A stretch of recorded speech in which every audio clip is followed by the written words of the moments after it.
La Inquisición. La Iglesia la inventó para salvar almas humanas. Sin embargo, acabó produciendo un sufrimiento humano inenarrable.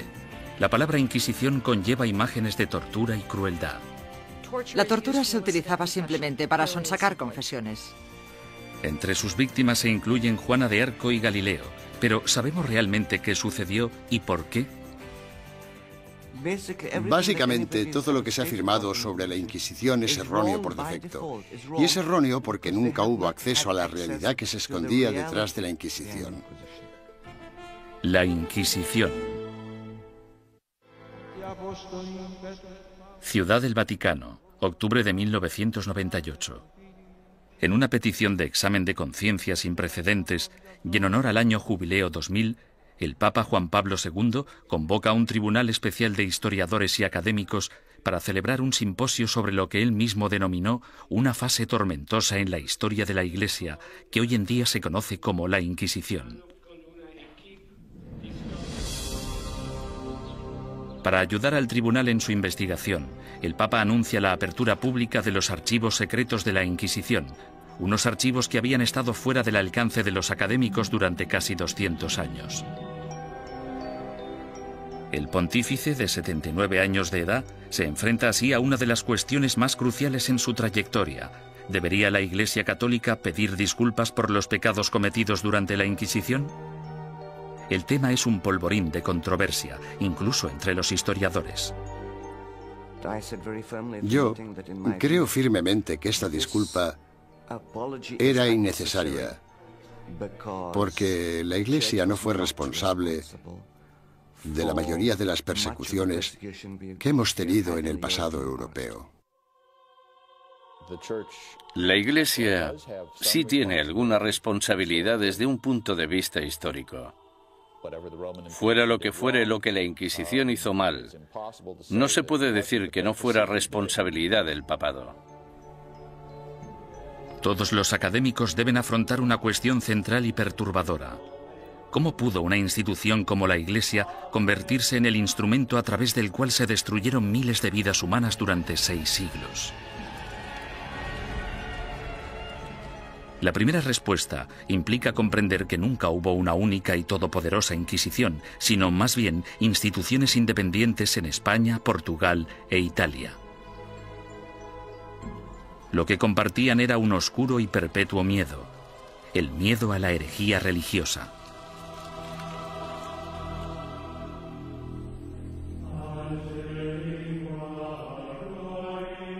Año 1100 después de Cristo. El corazón de la Alta Edad Media. Una frágil alianza de reinos y provincias, conocida como el Sacro Imperio Romano, ocupa gran parte de lo que hoy conocemos como la Europa moderna. Tras la conversión del emperador Constantino al cristianismo y durante casi 800 años, la religión considerada antaño como una secta insurgente se convirtió en la única fe legal, penetrando en todos los niveles de la vida personal, social y política. El cristianismo latino-europeo simbolizaba no solo la fuerza civilizadora en un mundo bárbaro, sino también la promesa de la salvación después de la muerte. El clero y los ciudadanos vivían temerosos del duro juicio de Dios. Con todo, seguía habiendo disidentes que se atrevían a desafiar la sagrada doctrina cristiana. La Iglesia tachó a estos rebeldes de pecadores o herejes. El estar equivocado en relación al dogma de la Iglesia no te hace hereje porque existen muchos dogmas religiosos. Lo que te convierte en hereje es que las autoridades eclesiásticas te informen de que no estás en lo cierto e insistir en tus convicciones ante esa autoridad. La palabra herejía proviene del latín airesis, que significa elección. Alrededor del siglo XII, herejía cobra un significado mucho más amenazante. Se convierte en un peligro mortal para la sociedad y para el hombre en una traición a Dios. Según el derecho civil, los criminales acusados de traición serán castigados con la muerte y sus bienes serán confiscados. ¿Qué otro motivo es necesario para que aquellos que ofendieron a Jesús, Hijo del Señor, sean expulsados de la comunión cristiana y privados de sus bienes? Papa Inocencio III. A pesar de la posición inamovible de la Iglesia en considerar esto un delito, los grupos de pensamiento libre siguieron emergiendo e insistiendo en interpretar a Dios a su manera. Entre dichos grupos se encontraban los valdenses, predicadores itinerantes que erraban por el sur de Francia y el norte de Italia, viviendo en apostólica pobreza. El atractivo de los valdenses parece que fue su visión de un cristianismo simplificado, de la habilidad de todos para predicar si se poseía la inspiración del Espíritu, sin importar si se era clérigo o no. La Iglesia insistía que cualquiera que quisiera dedicarse a la predicación pública debía ser acreditado por el obispo de su diócesis. Cuando los valdenses se negaron a dejar de predicar, el Papa Lucio III emitió un edicto, conocido como Bula Papal, que tachaba el movimiento de hereje y excomulgaba a todos sus seguidores. La herejía se contemplaba como una amenaza a la comunidad cristiana. Era algo que podía perturbar a la gente, y no solo perturbar, sino que podía enajenar a toda la sociedad de la fe. Por eso era tan importante luchar contra ella. Los valdenses fueron suaves en comparación con los herejes más radicales, los cátaros. Los cátaros veían su fe como la única verdadera y se mostraban completamente hostiles ante la Iglesia establecida, a la que consideraban perniciosa. Los cátaros llamaban a sus sacerdotes perfecti o buenos cristianos. Comprometidos con una vida de estricta abstinencia, los sacerdotes no podían mentir, blasfemar, comer carne ni mantener relaciones sexuales. Acusaban a la Iglesia organizada de abusar cada vez más de su poder clerical. La austeridad de los perfecti cátaros parecía, en comparación, sumamente atractiva. En ese sentido, era una vergüenza para la Iglesia que existiera un grupo capaz de vivir realmente de acuerdo con la fe de Cristo y sus apóstoles, mientras que los abogados y administradores de la Iglesia vivían como grandes príncipes. Alrededor del siglo XIII, Europa era un foco de herejía. Al sur de Francia floreció el catarismo. La tensión aumentó hasta que una conspiración cátara asesinó a un representante papal que predicaba en la región del Languedoc en el año 1208. Ultrajado, el Papa Inocencio III reclamó una nueva cruzada en contra de los herejes. Lo que hizo fue básicamente pedir a la nobleza del norte de Francia que se trasladara al sur del país y que convenciera a los nobles de la región, que no perseguían al movimiento cátaro, de que lo hicieran y que propiciaran las condiciones adecuadas para erradicar a los cátaros del mundo rural. El Papa denomina esta guerra santa contra sus semejantes cristianos la Cruzada Albigense, en honor a la catedral francesa de la ciudad de Albi. Las atrocidades que cometieron sus cruzados del norte se convirtieron en legendarias. Los perfecti cátaros, fácilmente identificables por sus atuendos negros, eran asesinados en el acto. Los perfecti no intentaron esconderse, en parte porque la muerte les liberaba de este terrible mundo material en el que el dios mezquino les había sumergido. Tenían una tímida tendencia al martirio. Sin embargo, tras años de matanzas, los astutos perfecti decidieron desprenderse de su atuendo distintivo y camuflarse gradualmente. A pesar del celibato, incluso empezaron a viajar con mujeres afirmando que eran sus esposas. El Papa Inocencio III volvía a enfrentarse al mismo rompecabezas del principio. El objetivo de la Iglesia era esparcir la salvación y un hereje muerto solo era bueno para el diablo. El pontífice en apuros consideró el sistema judicial del momento. El procedimiento habitual, el acusatorio, forzaba a la parte injuriada a hacer una acusación pública. Si la parte acusadora no conseguía probar su caso, entonces ésta era castigada del mismo modo en que habrían castigado al acusado. Este proceso hacía que incluso los que tenían una queja real se mostraran reacios a presentar una acusación. Inocencio III se dio cuenta de que esas reglas no servirían para su objetivo a largo plazo. En el año 1215, el Papa congregó a todos los líderes cristianos en el Cuarto Concilio de Letrán, celebrado en Roma. Inocencio utilizó el encuentro para anunciar sus nuevas normas para la persecución de herejes y clérigos descarriados. La Santa Inquisición había nacido.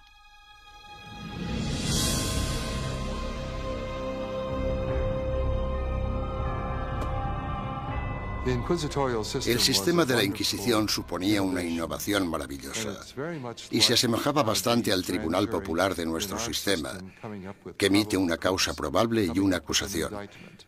No tenían que demostrar nada, solo necesitaban tener muy claro o tener suficientes indicios que sugirieran la culpabilidad del acusado.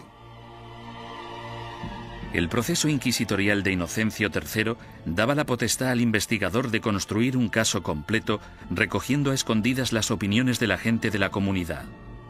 En 1231, el Papa Gregorio IX inicia un concurso público para el nombramiento de nuevos agentes especiales, llamados inquisidores de la depravación hereje.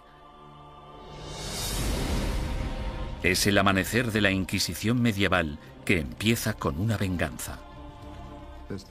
El objetivo de la Inquisición es acabar con la herejía, y acabar con la herejía significa acabar con los herejes. El Papa Inocencio III fracasó en su intento de eliminar a los cátaros, la secta más poderosa del sur de Francia. Sin embargo, en 1231, su sucesor, el Papa Gregorio IX, tramó un plan para volcar todo el poder del nuevo sistema legal de la Inquisición contra ellos. El Papa nombró a muchos sacerdotes y frailes inquisidores y los mandó a tierras germanas y francesas para que acabaran con los criminales religiosos. Los herejes que rehusaron retractarse de sus creencias y continuaron predicándolas fueron quemados en la hoguera. Si fracasaban, los herejes iban al infierno. El objetivo de todo esto era salvar a tanta gente como fuera posible, pero había que hacer ciertas cosas si se querían salvar muchas vidas. El Papa Gregorio pronto se percató de que encontrar a un buen inquisidor era muy difícil. Los más entusiastas a menudo eran fanáticos fuera de control. Conrad de Marburg, el más célebre de los primeros inquisidores, convenció a Gregorio IX de que había descubierto una secta secreta alemana llamada los luciferinos. El modus operandi de Conrad consistía en reclutar a una pandilla de linchamiento, arrestar a los supuestos herejes y ofrecerles dos opciones: retractarse o arder vivos.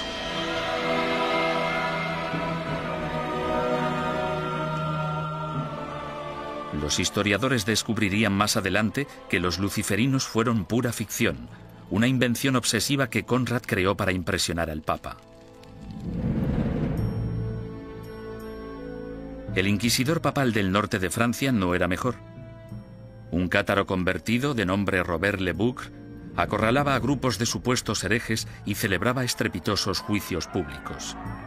En un suceso devastador, 183 cátaros fueron interrogados, sentenciados y quemados vivos en un solo día. Tras años de protesta por parte de los obispos franceses, el Papa finalmente se dio cuenta de que Robert era un extremista peligroso, por lo que le retiró de su cargo y lo encarceló. Había que hacer algo, y tenía que haber alguien mejor para hacerlo que estos individuos, devotos, aunque extremadamente incompetentes y peligrosos. Este fue el momento en el que Gregorio IX se fijó en los dominicanos. Fundada por Santo Domingo en 1216, la orden dominicana estaba capacitada para realizar el trabajo de inquisidor. Educados como teólogos, los dominicanos estaban habituados a la vida en la calle y a predicar contra la herejía. A mediados del siglo XII, Gregorio IX ordenó a 4 docenas de inquisidores dominicanos que buscaran y procesaran a los cátaros, los valdenses y a los demás grupos herejes. El pontífice anunció de forma oficial a sus obispos la llegada de los inquisidores a los burgos y pueblos de Francia, Italia, Alemania y España.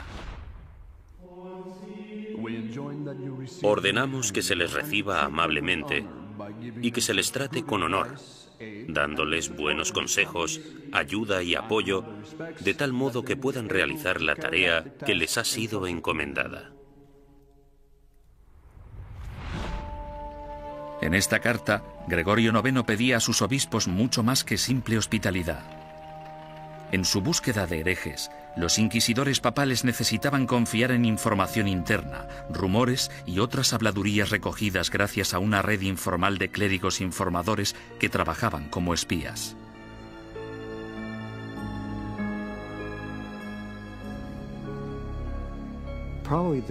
Probablemente sus mejores ojos y su mejor oído en el mundo rural eran los del clero parroquial, puesto que éste vivía en los pueblos, tenía familiares en ellos y por lo tanto estaba atento a los cotilleos locales.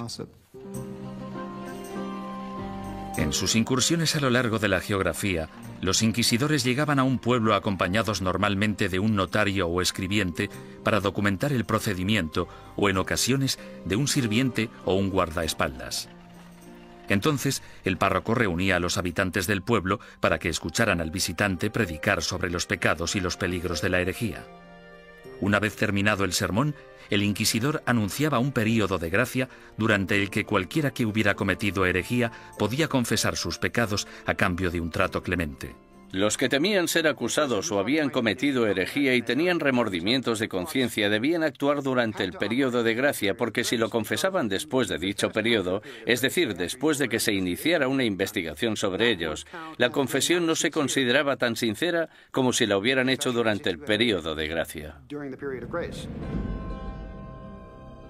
Unas semanas más tarde, el inquisidor anunciaba el fin del período de gracia, momento en el que se iniciaba la fase más nefasta del edicto de fe. Desde ese momento, cualquier acusado se convertía en víctima de interrogatorios o arrestos. Y dado que la información siempre se daba en secreto, el inquisidor animaba a todos los buenos ciudadanos a que denunciaran a cualquier vecino que creyeran que podía ser hereje. El objetivo de las inquisiciones generales, de los edictos de gracia y los edictos de fe, era conseguir que entrara y saliera tanta gente como fuera posible de la oficina del inquisidor. Y para ello utilizaban el miedo, el terror y el interés propio. El inquisidor debía tener al menos 2 testimonios incriminatorios antes de poder seguir adelante. En ocasiones, los sujetos víctimas de investigación no sabían que eran sospechosos hasta el día que les convocaban. Durante el procedimiento inquisitorial, la mayoría de las pruebas se recopilaban antes de que tuvieras conciencia de que había una investigación en marcha. Cuando te informaban del caso, la investigación ya había finalizado. Bastante diferente al sistema actual. Conscientes del peligro de las acusaciones falsas o maliciosas, los inquisidores intentaban diferenciar las mentiras de la verdad. Cuando hacían subir al estrado a un acusado por primera vez, le hacían nombrar a todos sus enemigos. Si alguno de esos nombres coincidía con cualquiera de los nombres de la lista de testigos, el inquisidor debía desestimar ese testimonio. Sin embargo, las protecciones legales se acababan aquí. El acusado nunca llegaba a saber el nombre de quienes le acusaban, ni tampoco los motivos por los que se le acusaba. Era muy complicado demostrar tu inocencia una vez acusado por los inquisidores. Incluso los sospechosos que confesaban haber cometido herejía no podrían reconciliarse con la Iglesia hasta que dieran nombres e información de otros supuestos herejes. Si obstaculizaban la investigación, se arriesgaban a sentencias de cárcel y a perder todas sus propiedades. Si no cooperabas, los inquisidores podían reducir tu ración de comida y encadenarte a la pared. Por tanto, el principal método para conseguir que la gente confesara era simplemente encerrarlos durante largos periodos de tiempo y dejarles reflexionar. ¿Cómo llevaban los inquisidores su trabajo tan en secreto? Han sobrevivido algunos manuales prácticos dándonos una aproximación fascinante a ese período. Uno de ellos, llamado Conducta de interrogación relacionada con la depravación hereje, fue escrito por un inquisidor retirado, Bernard Guy, en el año 1324. Guy, cuyas hazañas inspiraron la novela histórica En el nombre de la rosa, ofrece docenas de investigaciones en las que recoge 17 años de experiencias de primera mano en lo que él denomina su cruzada personal contra la herejía. El objetivo de la Inquisición es acabar con la herejía. Y para acabar con la herejía, debemos acabar con los herejes. Bernard Guy, 1324. Los inquisidores se consideraban realmente una organización de combate. Eran bastante conscientes de que existían herejes y simpatizantes por todas partes y estaban muy motivados para deshacerse de ellos. En 1376, el inquisidor Nicolás Aymeric de Aragón escribió el libro Directorium Inquisitorium. En él describía la tenacidad y el compromiso que debía tener un inquisidor de los siglos XIV y XV, e incluso incluyó una lista práctica de trucos inteligentes utilizados para engañar a los sospechosos para que confesaran. Uno de los trucos que me asombró fue el de sentarse con una vitela pequeña en las rodillas y mirarla y comprobarla mientras la persona da su testimonio. Luego, en algún punto dices, no, lo que estás diciendo no puede ser verdad. Está clarísimo que no me estás diciendo la verdad. Y entonces el sospechoso, sometido al interrogatorio, piensa que lo que tienes es la declaración de otra persona cuando en realidad solo tienes una vitela en blanco.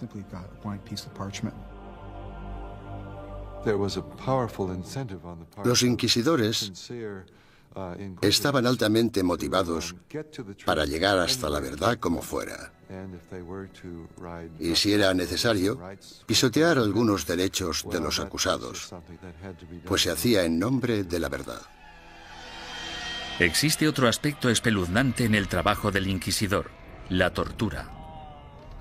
En la Edad Media se consideraba un método aceptable para la detección de mentiras siempre que hubiera razones suficientes para justificarla. En el siglo XX, cuando hablamos de tortura, pensamos en violencia física para obligar a la gente a decir la verdad. En aquel entonces, se trataba de un método para averiguar si el acusado estaba diciendo la verdad. Y este era el rol inicial de la tortura. Era un instrumento legal que entraba en juego en un momento dado del caso y bajo unas circunstancias muy específicas.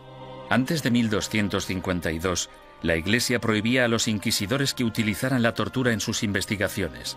Pero tras el asesinato del inquisidor Pedro Mártir en Lombardía a manos de los cátaros, el Papa Inocencio IV abrió la veda y dejó que métodos antiquísimos, en especial la tortura, entraran en la lucha contra la herejía. El oficial o párroco debe obtener de todos los herejes que capture una confesión mediante la tortura, pues de hecho son todos ladrones y asesinos de almas. Papa Inocencio IV. Por lo tanto, la tortura no fue algo inventado por los inquisidores. En este caso, solo seguían los dictámenes de la ley. La tortura se destinaba a dos tipos de prisioneros: los que se negaban a retractarse y los que parecían saber más de lo que contaban. Los inquisidores escogían la técnica de la tortura, pero dejaban el trabajo en manos de torturadores profesionales, expertos en causar dolor. Para empezar, debían describir la tortura a la persona. Luego debían mostrar los instrumentos de la tortura al acusado. Y tras dar 3 o 4 pasos como estos, el acusado sufría alguno de esos métodos de tortura. Sin embargo, dicho acusado podía decir en cualquier momento: ya he tenido suficiente. La estrapada era uno de los métodos de tortura más populares en la Edad Media y el Renacimiento. Las manos del acusado se le ataban a la espalda y a una cuerda que se colgaba de una viga en el techo. En algunas ocasiones se añadían pesos en los pies de la víctima.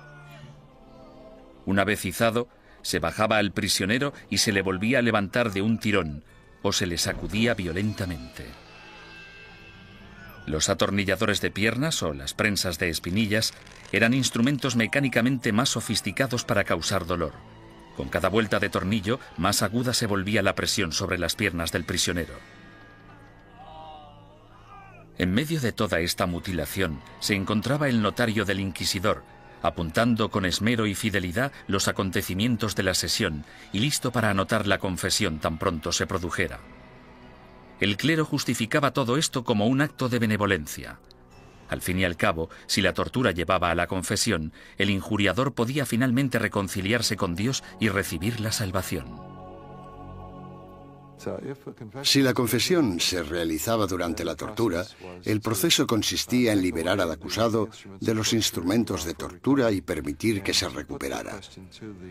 Luego se le repetía la pregunta para comprobar si el acusado solo se había dejado llevar por el miedo al dolor o si realmente había dicho la verdad. Con todas esas técnicas a su disposición, no resulta sorprendente que los inquisidores fueran convincentes en casi un 90% de los casos. ¿Podía la herejía estar realmente tan extendida? ¿O eran los inquisidores los que utilizaban su poder para asustar a la gente y obligarles a hacer confesiones falsas? En mi opinión, uno de los mayores problemas a la hora de trabajar con los informes de la Inquisición es determinar hasta qué punto podemos creer nada de lo que está escrito en ellos, porque los inquisidores, si querían, podían hacer confesar casi todo a cualquiera. Aunque para los culpables de herejía, lo más temido era el día del juicio. No podías hacer nada para huir de ellos, porque estaban obligados a ejecutarte. Durante los siglos XIII y XIV, los inquisidores papales siguieron su camino por el sur de Europa, recogiendo acusaciones e investigaciones de herejes. Estos sacerdotes se veían como soldados de primera línea de Dios, en guerra por la salvación de las almas, pero dejaban atrás un campo de batalla repleto de bajas. La Inquisición asustaba a los ciudadanos y les obligaba a traicionar a sus amigos y vecinos, destruyendo familias y convirtiendo comunidades pacíficas en una fábrica de mentiras y sospechas. A lo largo y ancho del Sacro Imperio Romano y de los reinos y principados de Europa, los ciudadanos esperaban el Sermo Generalis o el juicio del proceso inquisitorio. Los castigos o penitencias iban desde el azotamiento público al encarcelamiento o a los trabajos forzados. A menudo se obligaba a los convictos a llevar ropa distintiva para hacer pública su vergüenza. Lo habitual es que llevaran una cruz amarilla en sus ropas, una en la parte delantera y otra en la espalda, y tenían que llevarlas siempre que salieran a la calle. No podían ocultarlas con nada, y si se caían se suponía que debían reponerlas. Los que iban marcados con la cruz amarilla se convertían en parias de la comunidad, pero su destino era clemente comparado con las penitencias que sufrían los herejes reincidentes, es decir, los que se retractaban y luego volvían a sus viejas costumbres. Su castigo era la ejecución.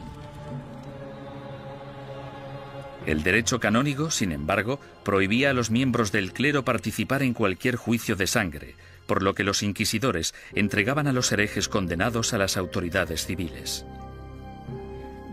Los inquisidores derramaban algunas lágrimas de cocodrilo y decían algunas palabras con la esperanza de que las autoridades civiles mostraran clemencia con esa gente.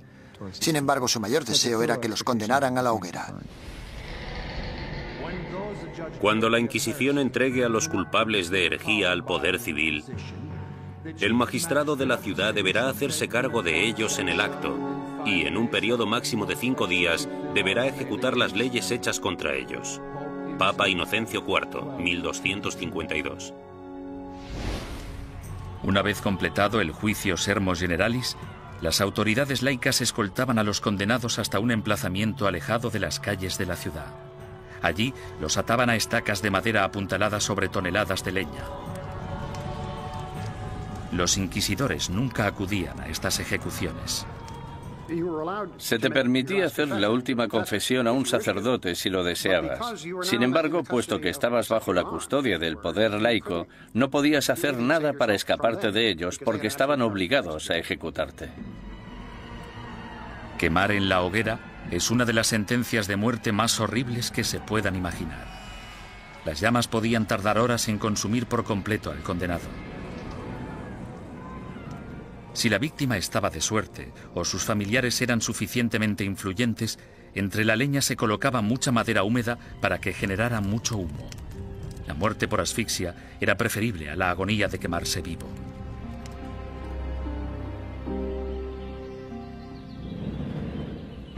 Ni siquiera la muerte podía liberarte de las garras de la Inquisición. En ocasiones, personas que habían muerto hacía años recibían acusaciones post-mortem y eran condenadas por herejía. Se saqueaban sus tumbas y se lanzaban sus restos a la hoguera. Desgraciadamente para la familia del fallecido, lo peor aún estaba por llegar. Las autoridades civiles confiscaban automáticamente todas las propiedades de los herejes fallecidos, dejando desvalidos a sus esposas e hijos sin importar su lealtad religiosa.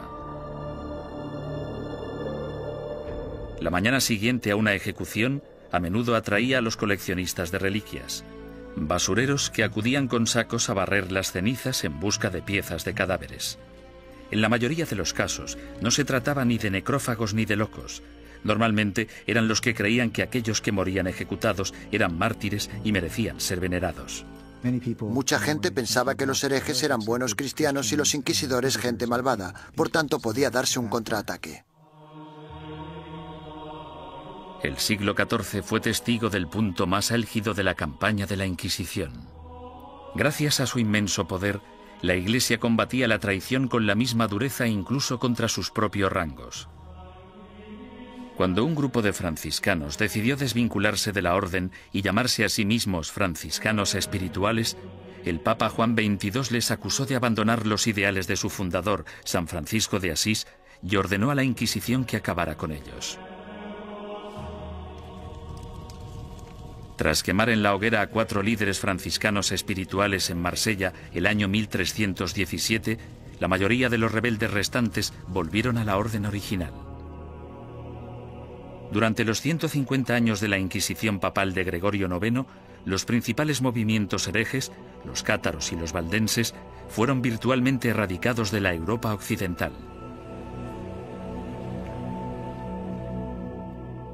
Al reducirse el número de herejes, parecía que la Inquisición acabaría desapareciendo por completo. Sin embargo, el negocio de la cacería y el castigo de brujas resucitó el proceso con una venganza durante el siglo XIV. Se consideraba herejía, puesto que se creía que para conseguir poderes, el hechicero debía renunciar a Dios y a su bautismo. Es decir, que debía romper un contrato y rendir algún tipo de homenaje al diablo para poder conseguir esos poderes. El diablo nunca da nada a cambio de nada. La política corrompió los primeros casos de brujería. En 1307, Francia se encontraba casi en bancarrota tras una serie de fracasos bélicos. Su rey, Felipe el Hermoso, envidiaba las riquezas y las propiedades que poseían los caballeros templarios, una orden de poderosos monjes guerreros que se formó durante la primera cruzada a Tierra Santa. El rey Felipe los acusó falsamente de brujería, y durante los 7 años siguientes se torturaron y encarcelaron o quemaron en la hoguera a miles de templarios por toda Europa. Ningún historiador moderno cree que los templarios fueran objetivamente culpables de los cargos que se les imputaron: sodomía, adoración al diablo, herejía, etcétera, etcétera. En mi opinión, esto fue una verdadera manipulación cínica del proceso por parte de Felipe el Hermoso, y supone uno de los ejemplos más espeluznantes de hasta qué punto podían llegar a pervertirse los procedimientos inquisitoriales. Un siglo después, tras su triunfo sobre los ingleses en Orleans, Juana de Arco fue capturada y encarcelada por sus enemigos, que temían su creciente poder político. La entregaron al Tribunal Inquisitorial, organismo que utilizaron como instrumento en su contra. Los que acusaban a Juana defendían que las voces que ella consideraba su inspiración eran las voces del diablo y que sus premoniciones eran brujería. Juana fue condenada y murió en vehemente agonía. La nueva herejía de brujería diabólica parecía muy peligrosa tanto para la Inquisición como para las autoridades civiles, y engendró el manual práctico más relevante e influyente de todos.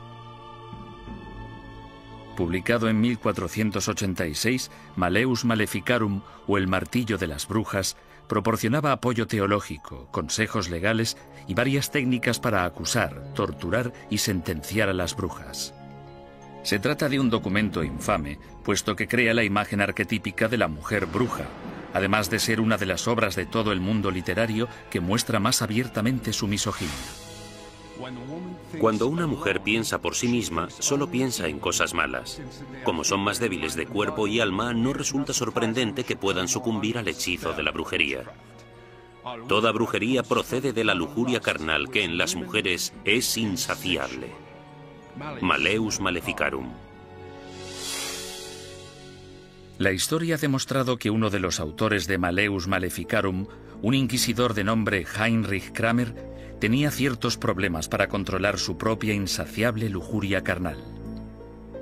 En el año 1485, Kramer fue acusado de llevar a cabo una inquisición en la región de Innsbruck, lo que ahora es Austria.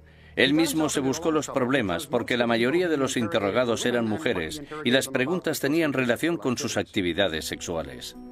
Alarmado por la manifiesta obsesión sexual de Kramer, el obispo ordenó que destituyeran al inquisidor y que liberaran a todos sus prisioneros. 2 años más tarde apareció Malleus Maleficarum. Nació de la frustración de Kramer por la experiencia de Innsbruck y de la furiosa misoginia que sufría. Durante los siguientes 200 años, el Malleus Maleficarum se convirtió en un bestseller y llegó a ser publicado en 4 lenguas distintas. Estaba destinado a convertirse en la principal fuente de inspiración de los cazadores de brujas laicos, católicos y protestantes que aterrorizarían Europa y Norteamérica durante los siglos XVII y XVIII. Durante el siglo XV, sin una nueva política ni postura por parte del papado, la Inquisición empezó a desvanecerse poco a poco. Por lo general, los tribunales inquisitoriales se mantenían en activo solo si un inquisidor en particular quería seguir persiguiendo la herejía. Si no quería, no pasaba nada. Y así fue como los tribunales fueron perdiendo fuerza. Sin embargo, en España, la astucia política del rey y la devoción de la reina se apoderaron del proceso inquisitorio e hicieron que su aterrador poder recayera en su propia gente. El número de personas que se quemaban vivas en una misma hoguera era pasmoso, incluso para los estándares actuales.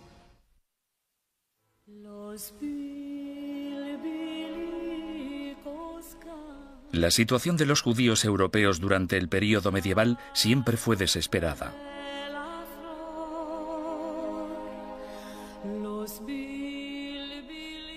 Expulsados de una nación tras otra, a partir del siglo IV, algunos finalmente se establecieron en España. Prosperaron viviendo y trabajando en relativa armonía tanto con musulmanes como con cristianos. Pero a finales del siglo XIV, una serie de problemas económicos y levantamientos sociales despertaron antiguos prejuicios. En las décadas de 1380 y 1390, amotinamientos en contra de los judíos provocaron el incendio de sinagogas y el asesinato de miles de judíos. La solución de las autoridades españolas fue expulsar del país a todos los judíos que no se convirtieran al cristianismo. Muchos decidieron marcharse, otros, sin embargo, hartos de una persecución sin fin, optaron por abandonar la religión de sus antepasados para poder quedarse en España. La conversión en masa de los judíos el año 1391 en España es casi única en la historia judía. En muy pocas ocasiones se había conseguido que tantos judíos se convirtieran al mismo tiempo junto con sus rabinos y sus riquezas. Esto redujo en gran número la población de judíos en España. Debido, al menos en parte, a su antigua ética cultural de escolarización y esfuerzo continuo, estos nuevos cristianos, llamados conversos, prosperaron durante las décadas siguientes. Como judíos habría sido ilegal que realizaran ciertos trabajos o que ocuparan ciertas posiciones en el gobierno. Sin embargo, como cristianos las posibilidades abundaban. Desde los inicios de la historia de la conversión de los judíos, tenemos a conversos obispos, conversos ministros, conversos líderes financieros. Tenemos conversos ocupando las más importantes posiciones de la sociedad cristiana, porque esa era la ventaja de convertirse. Y fue precisamente esto lo que pudo originar las objeciones de los otros cristianos, que recelaban de la creciente relevancia de esa gente que anteriormente había sido judía. En tan solo unas pocas generaciones, miembros de la Iglesia Católica de España empezaron a acusar a estos nuevos cristianos de practicar secretamente la religión judía mientras mantenían una fachada apropiadamente cristiana. Este fenómeno judaizante era en parte verdad, puesto que algunos conversos, aunque se autoproclamaban cristianos, mantenían costumbres que habían heredado de sus antecesores. La dimensión de la llamada actividad judaizante era más de carácter cultural que religiosa. En otras palabras, realizaban ciertas cosas que sus padres y sus abuelos habían hecho y en las que no veían nada particularmente malo, como encender velas el sábado. Muchos de ellos creían que encender velas el sábado no tenía nada inherentemente conflictivo con el catolicismo. Su condición de cristianos bautizados también significaba que si se intuía de cualquier modo que recaían en el judaísmo, podían ser acusados de herejía. Fue precisamente esta trágica ironía la que les condujo hacia su destrucción. Con el matrimonio en 1469 de Fernando de Aragón e Isabel de Castilla, se unieron los dos reinos más poderosos de la península ibérica. Los consejeros dominicanos de Isabel pronto la convencieron de que la actividad judaizante suponía una amenaza mortal para el catolicismo en España y que una Inquisición podría ser la única solución. Si el clero pedía una Inquisición, no era solo porque fueran fanáticos, sino porque sabían perfectamente que detrás de ellos tenían a muchos seguidores muy fieles que tenían conciencia del problema tal y como lo percibían. El rey Fernando, astuto estratega político, vio que una alianza con la Iglesia Católica podía beneficiar a España en muchos sentidos. Aparentemente, Fernando tenía otros planes en mente. Apoderarse de las riquezas de los conversos. Había grandes cantidades de dinero esperando, encerradas en los cofres de los poderosos conversos, comerciantes y nobles. Y Fernando se propuso hacerse con ellas y lo consiguió. El primer paso del rey Fernando fue ponerse en contacto con el Papa y expresarle su preocupación por el problema judío de España. Es enorme el daño que los cristianos sufren con el contacto, las relaciones y la comunicación con los judíos, que siempre intentan de un modo u otro seducir a los leales cristianos y apartarlos de nuestra santa fe católica. Fernando el Católico. Bajo la presión del insistente rey español, el Papa Sixto IV emitió una bula papal que instauraba una Inquisición para erradicar la depravación hereje en España y que iba dirigida a los conversos judíos. Esta nueva Inquisición española fue algo completamente distinto a todos los demás tribunales inquisitoriales anteriores.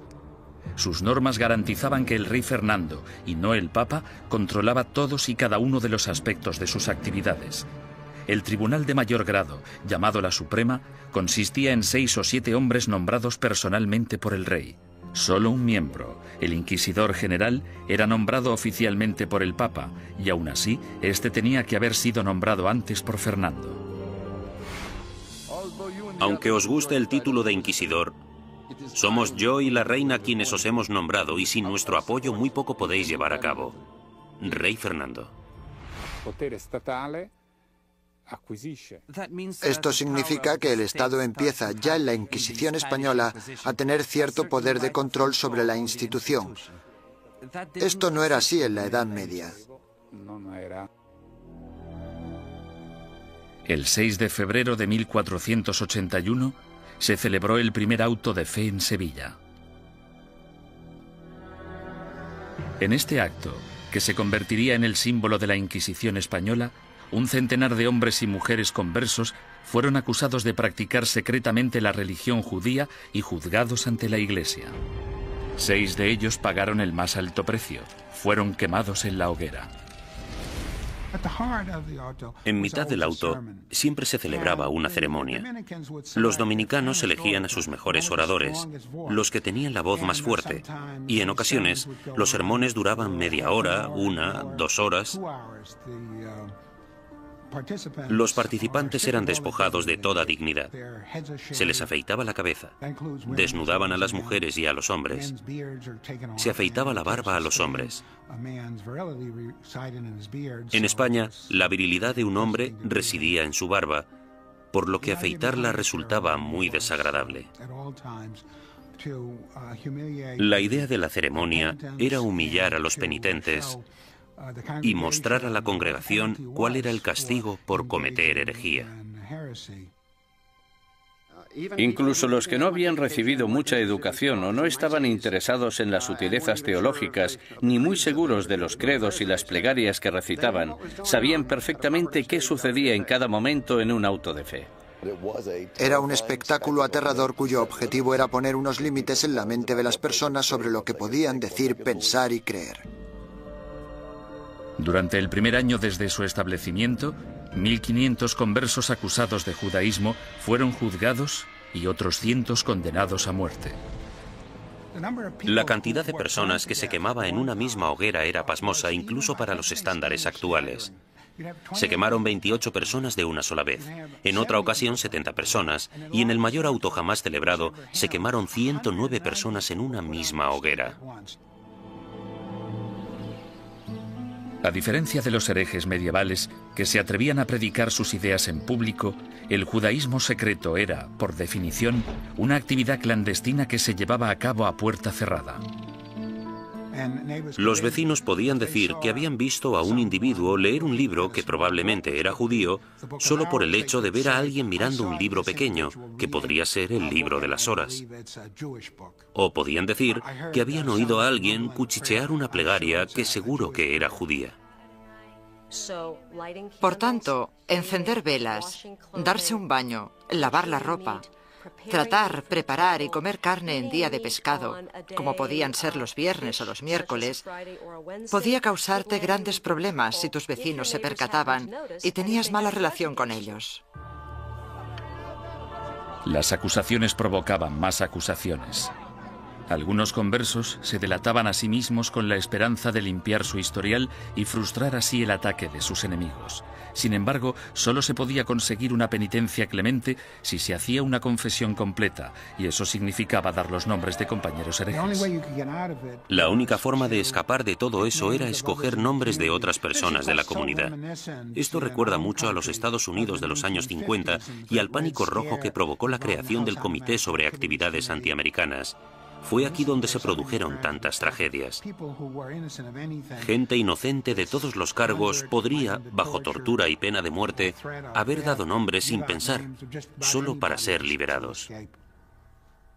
Si consideramos a Fernando e Isabel como los arquitectos de la Inquisición española, su contratista fue sin duda Tomás de Torquemada, el primer inquisidor general. A partir de 1490, Torquemada redactó minuciosa y sistemáticamente reglas que todavía conservamos en papel para guiar a los inquisidores, incluyendo el más mínimo detalle sobre lo que debían o no debían hacer. Y como consecuencia, podemos considerarle el fundador de la Inquisición. No hay ninguna duda de que Torquemada presidió la Inquisición durante su período más sanguinario y que ejerció mucha influencia sobre la corona. A pesar de que se le ha retratado de todos modos, desde un loco hipnotizador hasta un monje siniestro y obsesionado por el sexo, los historiadores saben muy poco sobre él.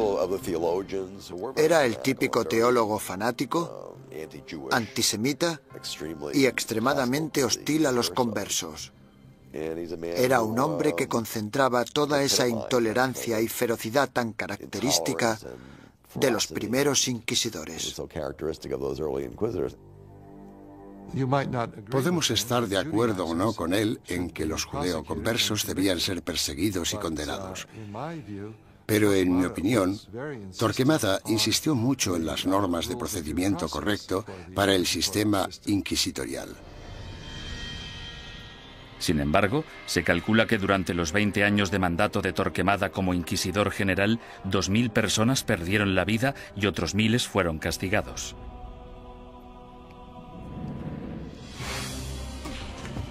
A ello se le sumó un alocado complot de asesinato que selló el destino de los judeoconversos españoles y aseguró el papel de la Inquisición en España durante los siguientes 200 años.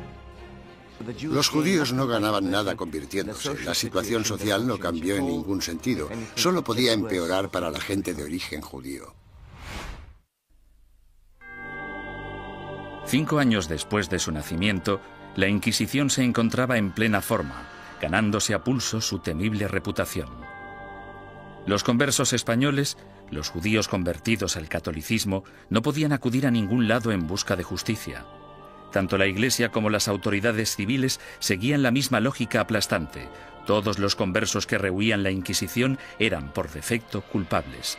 Todos los que daban el paso y se delataban a sí mismos eran, puesto que lo admitían, culpables. Y todos aquellos que eran juzgados y condenados eran, evidentemente, culpables. Los procedimientos interinos del Tribunal de la Inquisición se mantenían en privado y los informes se protegían cuidadosamente, incluso de la corona. Cuando la Inquisición española arrestaba a alguien, esa persona simplemente desaparecía en la cárcel hasta que la Inquisición acababa con ella.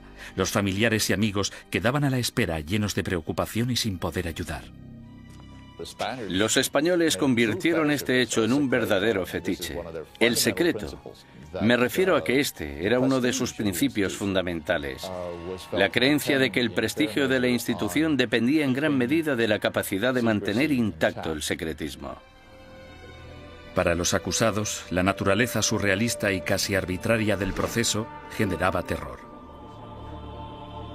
No existía ningún juicio. Eran más bien audiencias tras las que el prisionero volvía a su celda. Después de todo el sufrimiento, que podía prolongarse durante semanas o meses, el acusado podía no llegar a saber los crímenes de que se le acusaba. Se le exigía constantemente, a veces bajo amenazas de muerte, que confesara. El acusado tenía que inventar explicaciones sin saber la naturaleza de la denuncia que se había interpuesto contra él. Y esto, a menudo, llevaba al encarcelamiento masivo de prisioneros que se negaban a confesar, porque creían que no tenían nada que confesar, y probablemente tenían razón. El 15 de septiembre de 1485, algunos conversos furiosos decidieron tomarse la justicia por su mano. Como inquisidor, Pedro Arbués se arrodilló delante del altar de la Catedral de Zaragoza. 8 asesinos le atacaron con cuchillos.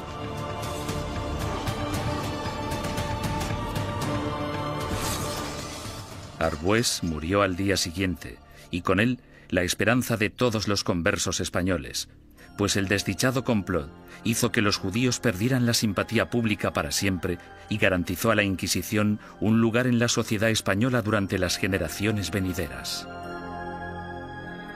Entre los académicos hay una pregunta obvia que ha generado más debate que cualquier otra.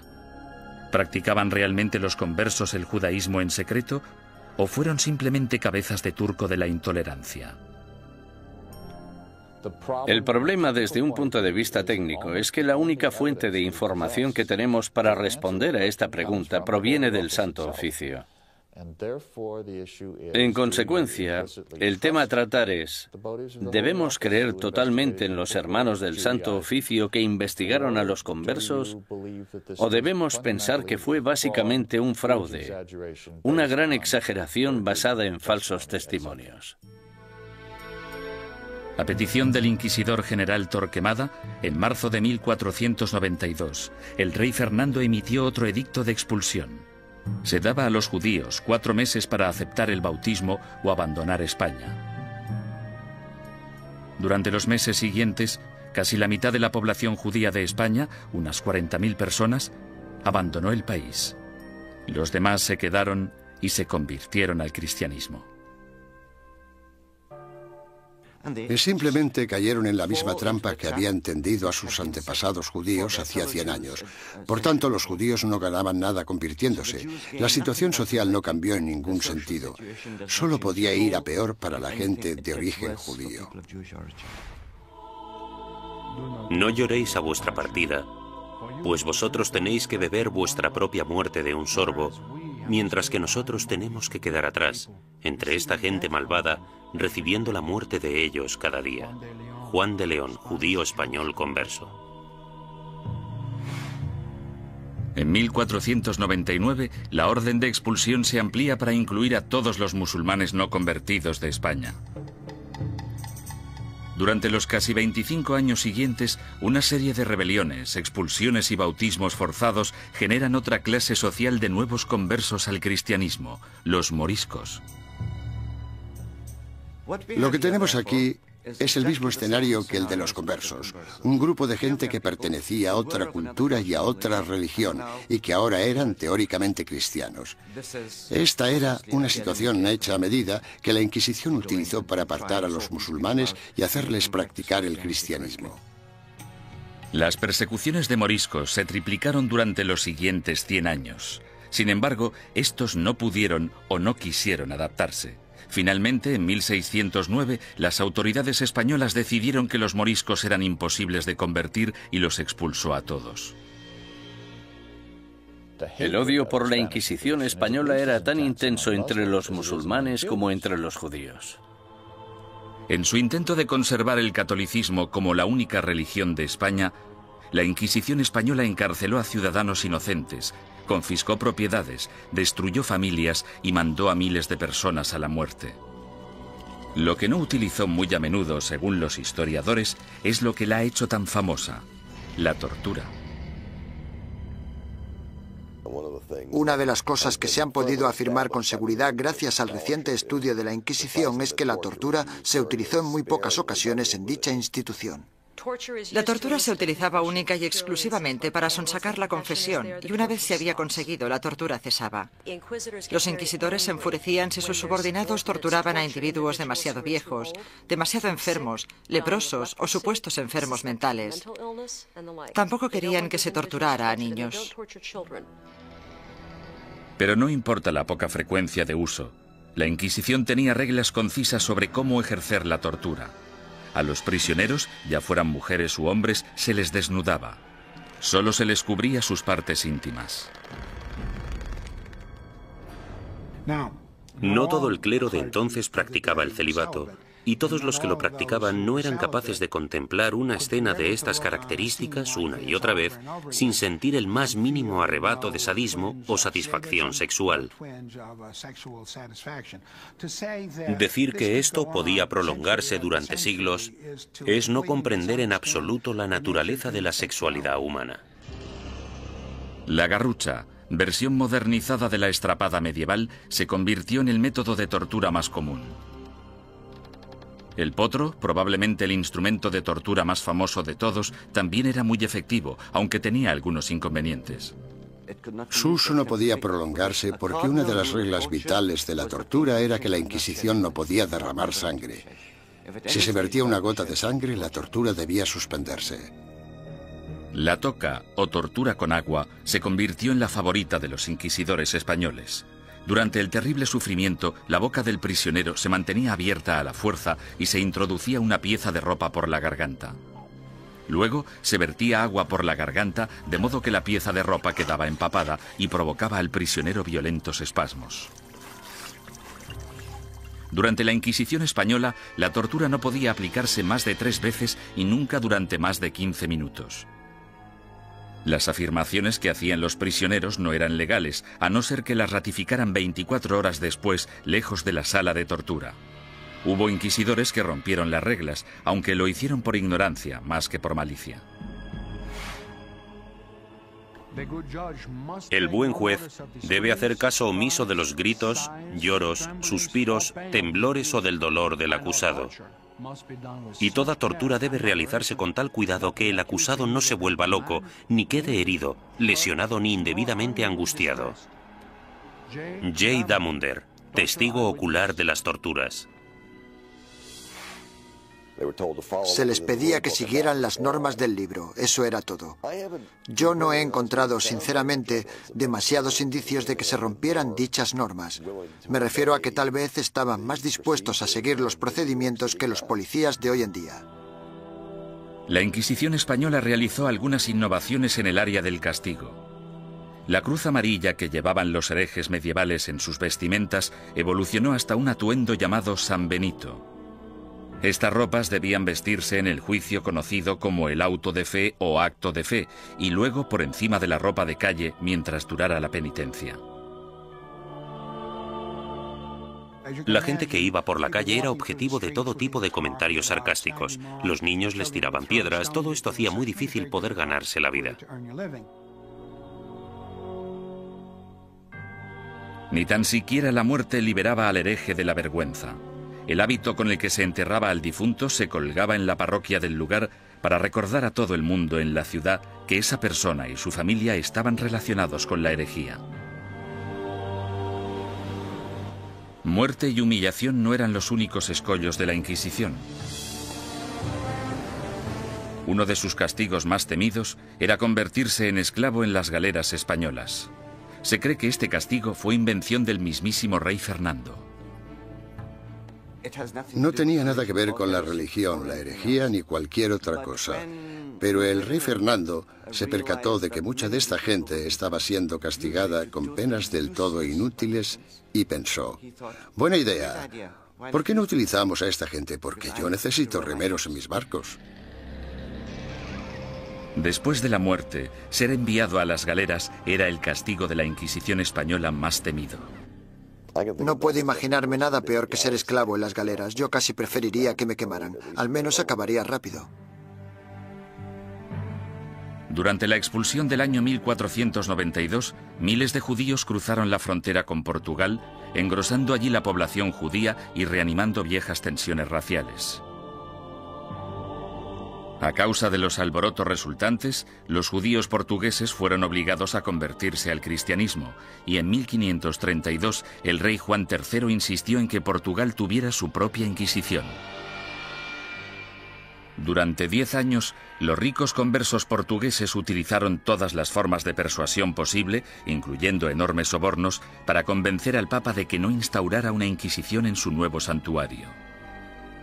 Muchos conversos españoles se fueron a Portugal y de hecho pronto superaron en número a la comunidad portuguesa.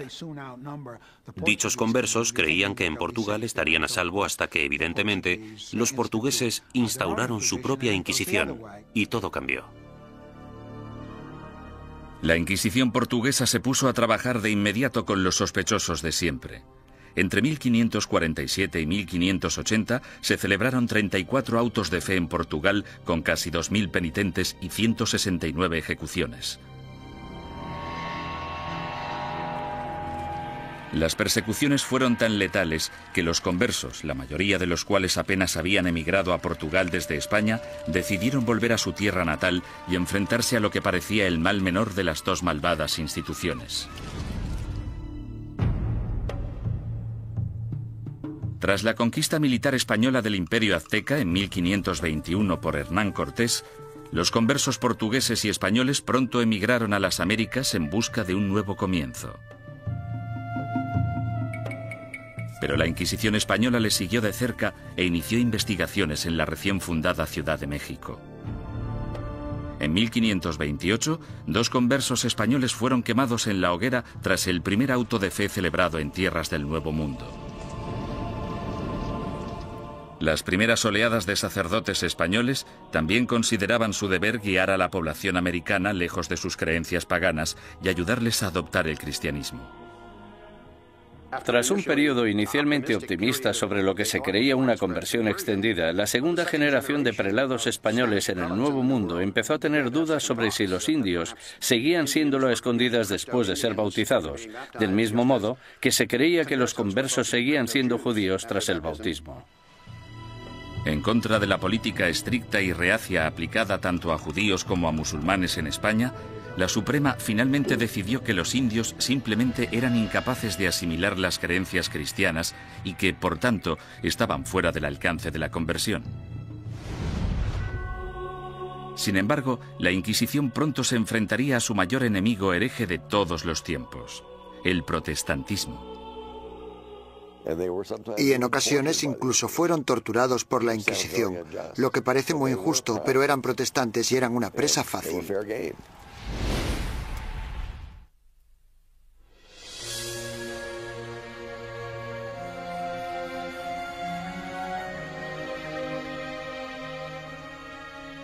Al mismo tiempo que las inquisiciones española y portuguesa arremataban su azote contra los musulmanes y los judíos herejes, otra amenaza apareció en escena. En 1517, un sacerdote alemán llamado Martín Lutero dejó su famoso tratado, las 95 tesis, a las puertas de la iglesia de Wittenberg. Se trataba de un ataque acerbo a la Iglesia católica. ¿No es cierto que bajo el vasto cielo no existe nada más corrupto, más pestilente y más odioso que la corte de Roma? La que una vez tuvo las llaves del cielo, ahora es una especie de boca abierta hacia el infierno. Martín Lutero. La carismática protesta de Lutero evolucionó hasta convertirse en una auténtica revolución religiosa. El movimiento de la Reforma sacudió a toda Europa. Alrededor del año 1550, las coronas de Dinamarca, Noruega, Suecia y Finlandia ya se habían acogido a la nueva religión llamada protestantismo. El Papa estaba furioso. La forma en la que se contemplaba desde Estados Unidos la amenaza soviética de los años 50 y 60 sería muy parecida a la forma en la que Roma en aquel entonces contemplaba la amenaza protestante. Con sus ajetreados puertos y su extensa red europea de comercio, era solo cuestión de tiempo que las ideas protestantes empezaran a viajar hacia la España católica. En 1577, dos grupos independientes de adinerados protestantes convertidos fueron descubiertos y arrestados en Sevilla y en Valladolid. Estos arrestos de finales de 1550 fueron terribles para la administración inquisitorial y para el gobierno real, puesto que muchos de los sospechosos ocupaban altos cargos en la burocracia gubernamental. El descubrimiento de dos organizaciones protestantes en dos de las mayores ciudades de España causó oleadas de pánico por todo el país católico. El rey español Carlos V, que había dedicado los últimos 30 años a la lucha contra el protestantismo en Alemania, exigió una purga rápida y despiadada. Su aliado en Roma, el Papa Pablo IV, volcó todo el poder de la Iglesia en el ataque contra el protestantismo y emitió una bula papal sin precedentes en la que permitía a la Santa Oficina Española ejecutar a los ofensores que cometían un crimen por primera vez e incluso a los que se arrepentían.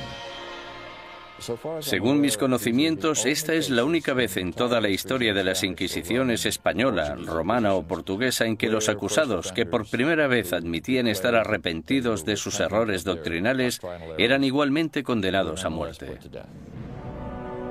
La fiebre del antiprotestantismo llegó a todas las grandes ciudades de España.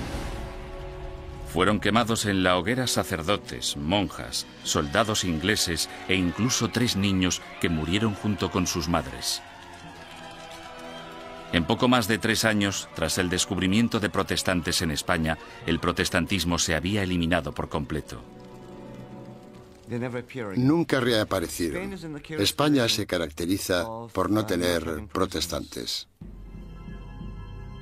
El sangriento ataque a los protestantes entre los años 1559 y 1562 también marcó el punto más álgido de la ceremonia del auto de fe en términos de asistencia, pomposidad y pura teatralidad.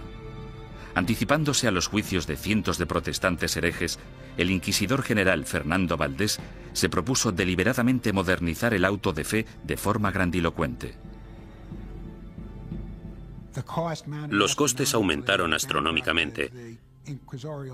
Llevaron al tribunal inquisitorial a la bancarrota, de modo que tuvieron que ir reduciendo miembros y empezaron a amontonar prisioneros para poder conseguir un auto realmente bueno y tener suficiente gente para quemar en las ceremonias. España eliminó sistemáticamente a todos los protestantes. Sin embargo, los inquisidores permanecieron alerta ante cualquier amenaza hereje del exterior. A lo largo del siglo XVI, los viajeros protestantes que venían a España, incluso dignatarios extranjeros, cayeron en las despiadadas garras de la Inquisición. La Inquisición arrestó a marineros y comerciantes extranjeros. En ocasiones incluso llegó a torturarlos, lo que es muy injusto, pero eran protestantes y eran una presa fácil. Mientras que España parecía haber triunfado ante el protestantismo, no pudo hacer nada ante los efectos de otra de las invenciones alemanas, la imprenta. Hacia finales del siglo XVI, libros y panfletos escritos por víctimas de la Inquisición española avivaron el negocio de forma importante. Los líderes protestantes, que aspiraban a poner el mundo en contra de la España católica, explotaron estos horribles relatos de tortura, encarcelamientos y muerte. Las cuerdas, que eran de tamaño pequeño, se ataban a los huesos del prisionero atravesándole la carne y haciendo que la sangre borboteara por 8 puntos diferentes al mismo tiempo. Mientras el prisionero se resistía a hacer cualquier confesión respecto a lo que los inquisidores le preguntaban, tiraban de las cuerdas de esta manera 4 veces sucesivas. John Foxe, El libro de los mártires. La mala publicidad de la Inquisición no era el único escándalo al que se enfrentaba la Iglesia católica. En 1542, Roma fue sacudida por la noticia de que Bernardino de Ochino, el líder de la admirablemente austera y piadosa orden católica de los capuchinos, había abandonado Italia para unirse al protestantismo. La deserción de Ochino, una de las figuras relevantes más admiradas en la Iglesia, finalmente incitó al Papa a tomar una decisión. La respuesta del papado a este tipo de escándalos fue la creación de lo que se esperaba que fuera un método más eficaz de rastreo de herejes para detenerlos antes de que se convirtieran en una amenaza o en causa de bochorno. El 4 de julio, el Papa Pablo III ordenó el establecimiento de una Inquisición romana, la primera Inquisición en suelo italiano en más de 200 años. Una comisión de 6 cardenales dirigiría el Santo Oficio, aunque a diferencia de la versión española, dirigida por la Corona, el poder de la Inquisición romana estaba única y exclusivamente en manos del Papa. Independientemente de lo que hiciera mal la Inquisición, no se puede decir que no fuera un error del papado. Durante el siglo XVI, la Inquisición romana gozó de gran prestigio y poder político. Los papas Pablo IV y Pío V subieron al poder tras servir a la Iglesia como inquisidores. A pesar de sus sangrientos mandatos, en términos de número de protestantes ejecutados, estudios recientes muestran que la Inquisición romana fue pionera en reformas judiciales que serían las predecesoras del sistema legal actual. Los prisioneros de la Inquisición romana podían disponer de un abogado e incluso reunir testigos que testificaran a su favor. 300 años antes de que se inventara la figura del abogado de oficio, la Inquisición romana ya proporcionaba abogados gratuitos a los indigentes acusados. Como mínimo, la Inquisición escuchaba o pretendía escuchar las explicaciones del acusado de un modo que los demás sistemas judiciales no contemplaban. La justicia civil era en muchos sentidos peor que la del Santo Oficio. Torturaban a los acusados más despiadadamente, los condenaban con más rapidez. Los acusados no morían a causa de la tortura en el sistema inquisitorial, sí en cambio en los tribunales civiles. Sin embargo, la Inquisición romana se volvió en contra de algunos de los mayores pensadores del Renacimiento. Estaban muy preocupados por el tema de las escrituras y parecía que Galileo las cuestionaba basándose en cuestiones muy controvertidas en aquel entonces. El ataque de la Inquisición romana contra el protestantismo supuso mucho más que arrestos, castigos y ejecuciones. En 1559, el Vaticano publicó su Índice de Libros Prohibidos, en el que listaba cientos de libros y autores considerados peligrosos para la fe y la moral de los buenos católicos. Cualquier ciudadano que poseyera uno de estos libros prohibidos podía ser arrestado. Algunos autores encontraron sus libros listados en este índice simplemente porque una o dos frases sueltas se habían considerado erróneas. Sir Thomas More, político inglés que irónicamente fue decapitado por su lealtad a la religión católica, también fue considerado un autor prohibido. En relación a ciertos pasajes de sus libros, el índice decía: podéis leer este libro, pero debéis saltaros este pasaje. Es cierto que mucha gente famosa aparecía en este índice y, por tanto, estaban prohibidos. Los historiadores cuestionan si dichos índices tuvieron algún impacto real. Hay literalmente miles de títulos en cada índice, y aparte de un grupo de inquisidores y de obispos, pocos sabían exactamente qué estaba prohibido. Con mis investigaciones he podido demostrar que en Cataluña, por ejemplo, nadie hacía caso al índice. A lo largo de todo el siglo XVI, las librerías de Barcelona vendieron públicamente libros que aparecían en el índice de libros prohibidos. Simplemente fingían no conocerlo. Como instrumento de censura, el índice de libros prohibidos resultó ser algo de mucho ruido y pocas nueces. Sin embargo, no hay ninguna duda de que la Inquisición romana tuvo un efecto represivo sobre las ideas intelectuales y científicas y que destruyó las vidas y los legados de algunos de los mayores pensadores del Renacimiento. Giordano Bruno fue uno de los genios más excéntricos del siglo XVI. Medio filósofo, medio loco, su visión del cosmos, considerada inverosímil en su época, de hecho se anticipó a la concepción actual del sistema solar. Bruno era un visionario.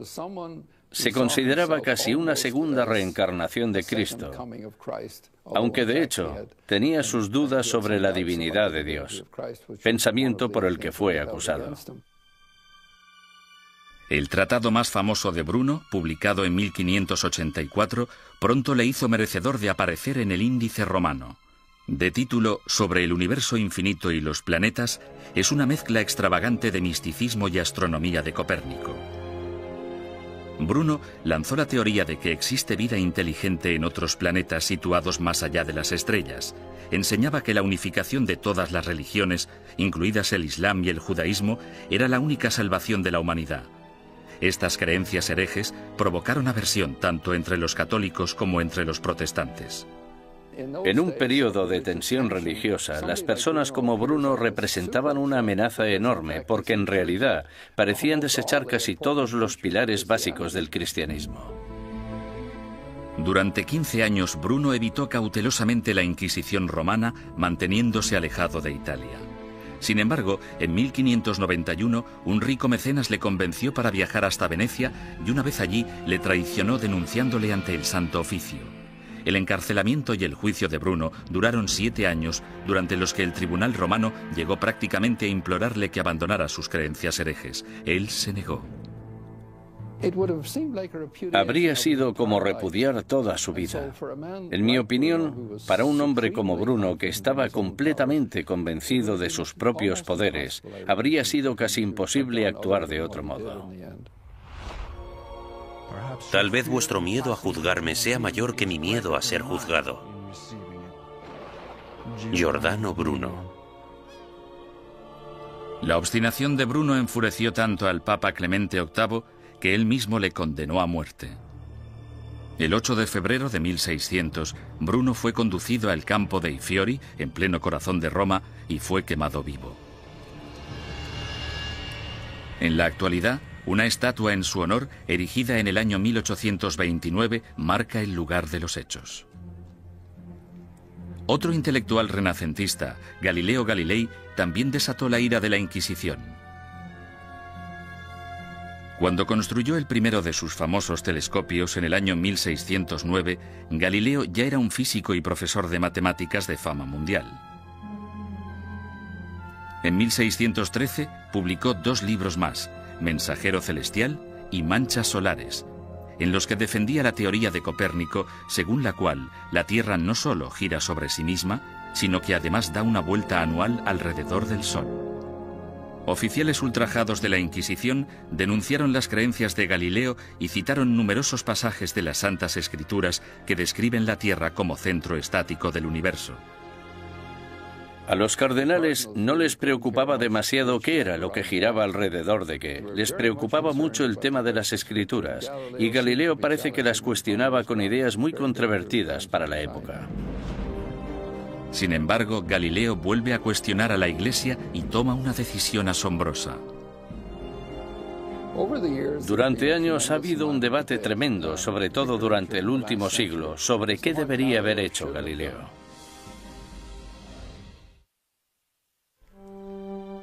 En 1616, Galileo evitó ser juzgado y castigado por la Inquisición romana cuando aceptó dejar de enseñar sus rompedoras teorías planetarias.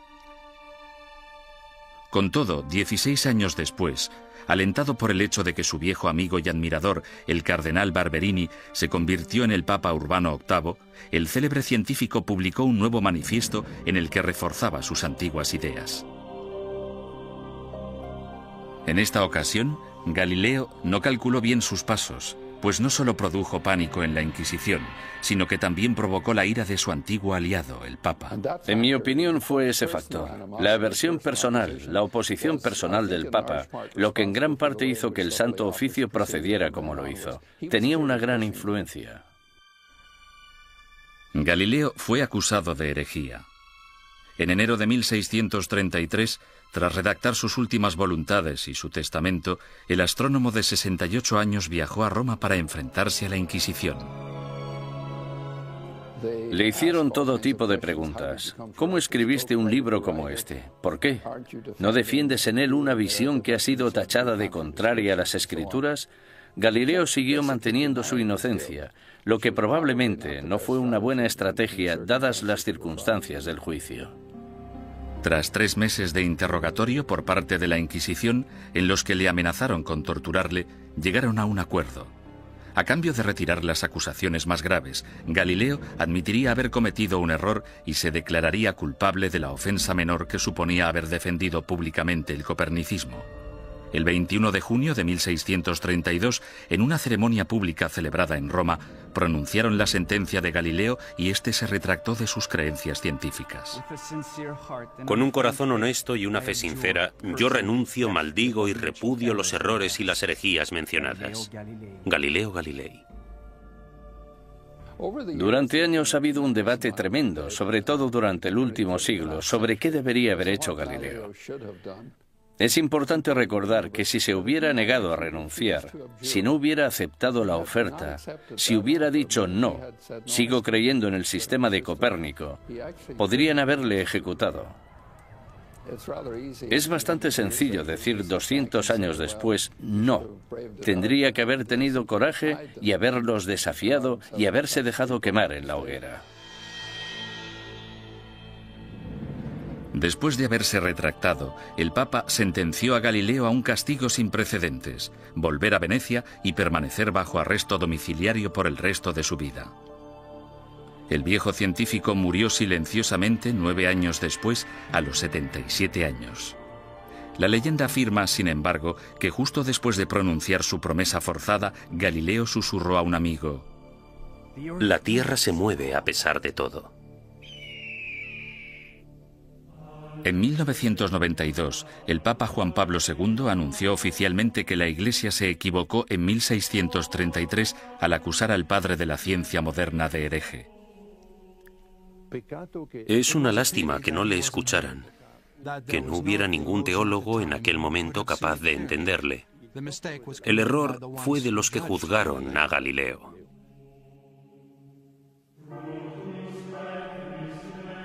Los siglos XVII y XVIII fueron un período de declive para todas las inquisiciones.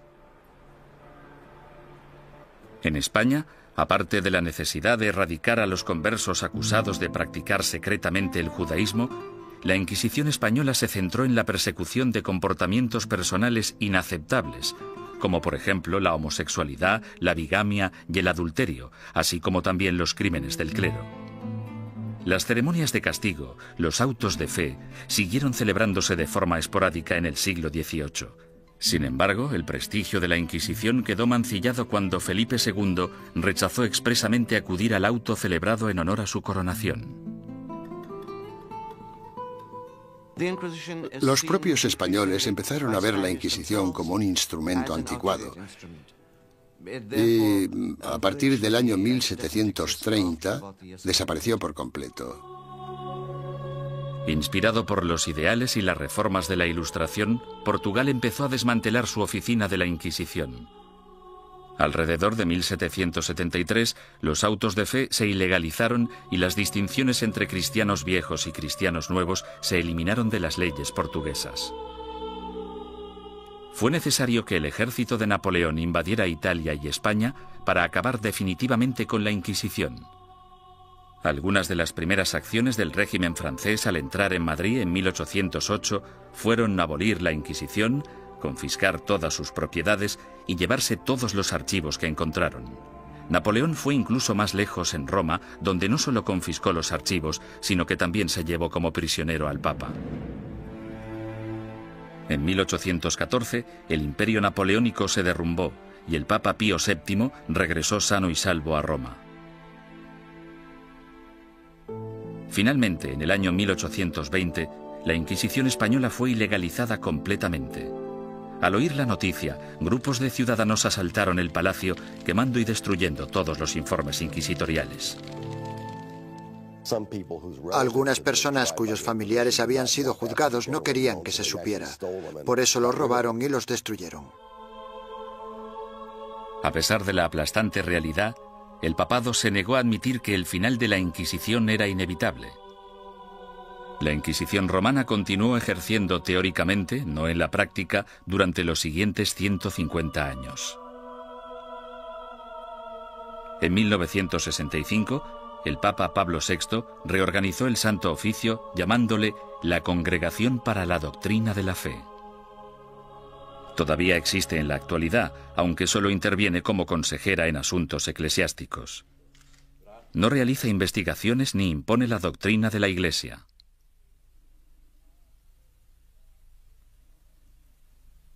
Desde la caída definitiva de la Inquisición, son incontables los mitos y testimonios inexactos que han surgido sobre su objetivo y sus prácticas.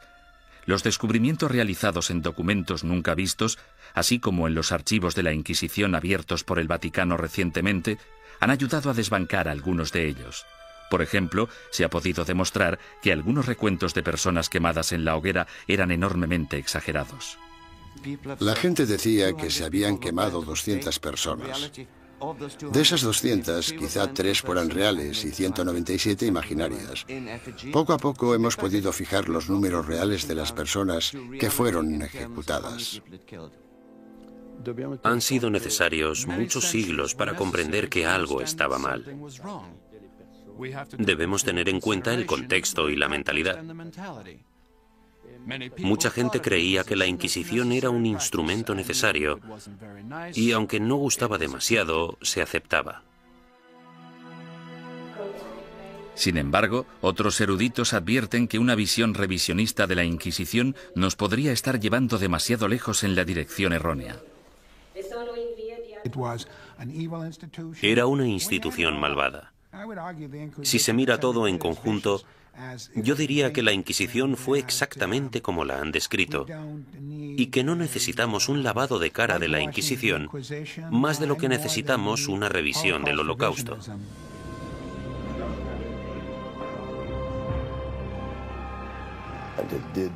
Torturó a gente, impuso fuertes castigos, quemó a personas. Había teólogos fanáticos en las Inquisiciones, había antisemitas en las Inquisiciones. Todo esto es innegable. Hay un hecho que la historia no puede negar. A pesar de que la Inquisición se concibió para el bien de la humanidad, acabó causando un dolor y un sufrimiento humano inenarrables.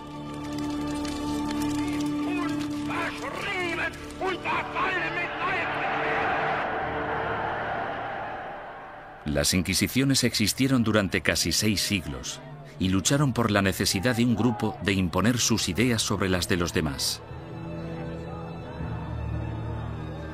Esa necesidad sigue existiendo en la actualidad.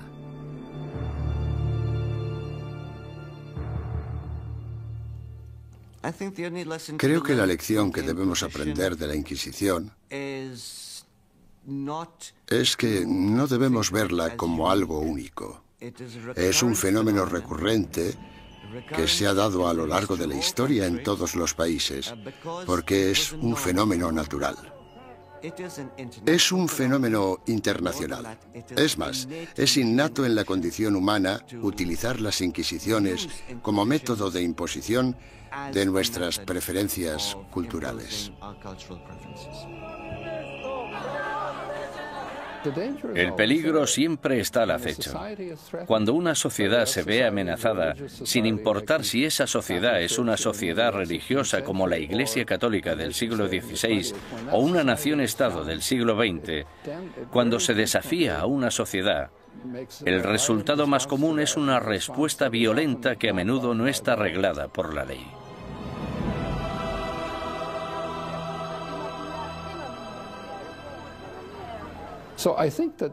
Por lo tanto, creo que esta reacción ante la amenaza es tan antigua como la humanidad y, sin duda alguna, perdurará en el futuro.